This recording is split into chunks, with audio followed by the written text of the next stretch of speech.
All right, hello everybody. In the last video, we created a book data access component.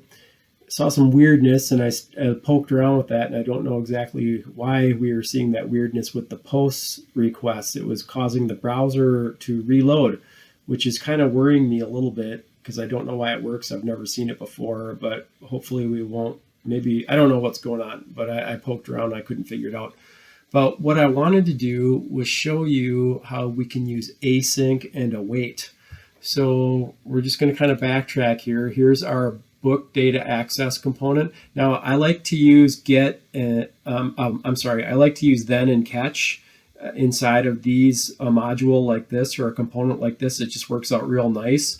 But we were also working in the test page here, and now here's where I wanted to show you how you could use async and await instead of then and catch, because I think you'll see that quite a bit. A lot of people like to use async and await.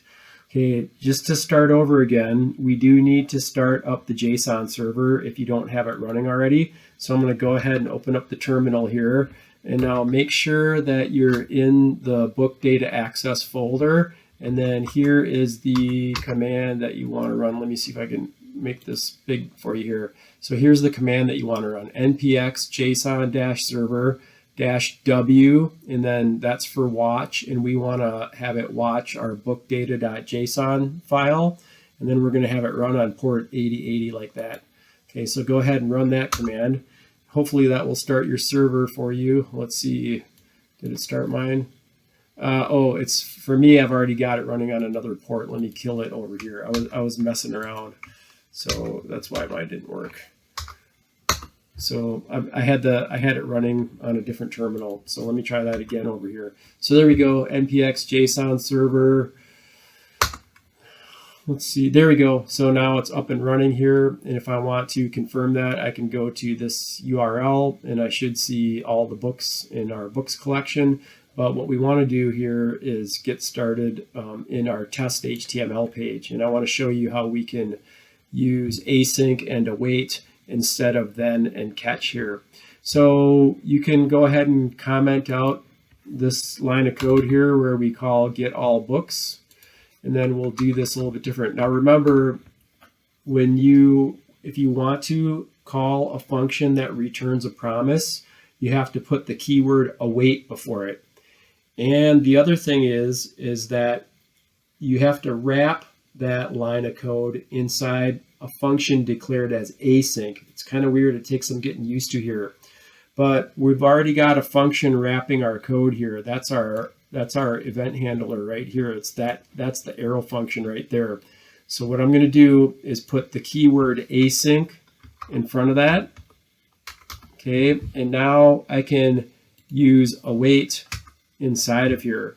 So here's what it looks like. Now, the cool thing about async and await, it took me a while to get used to it, but I actually like it, is it makes your code look like it's synchronous.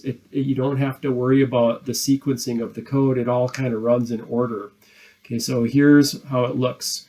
We can go const books equals await. Here is, we're about to call the function that returns a promise, so we use await.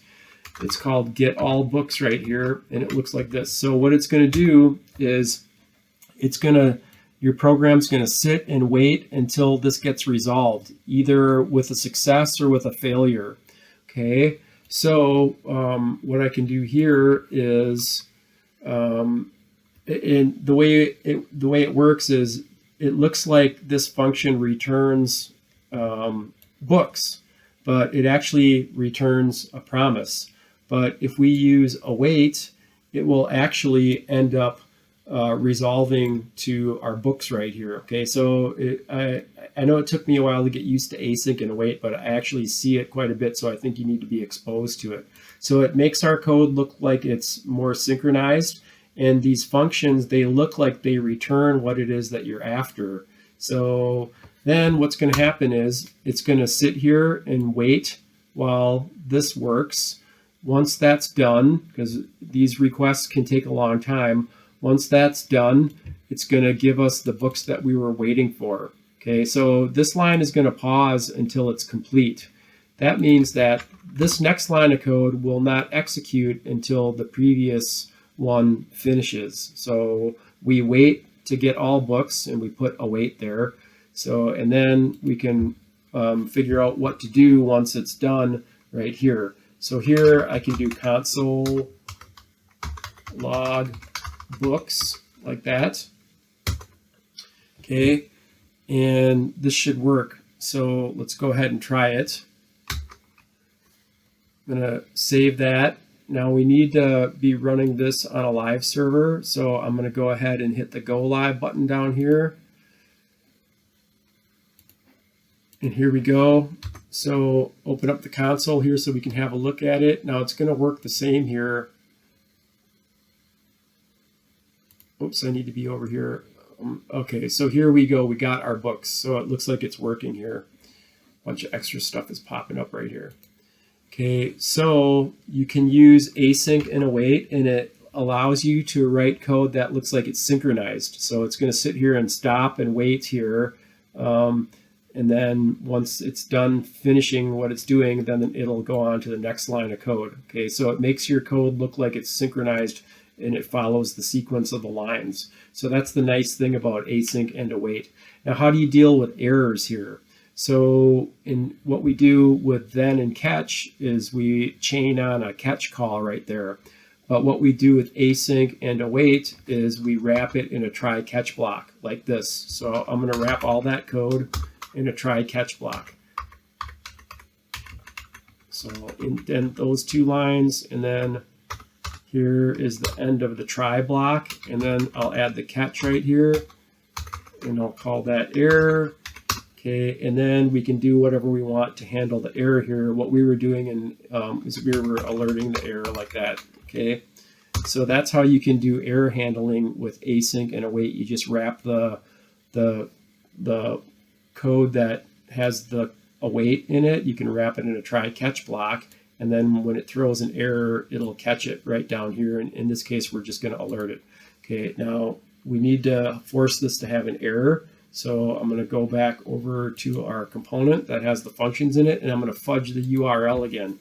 I'm just going to remove that S there. So that should result in an error.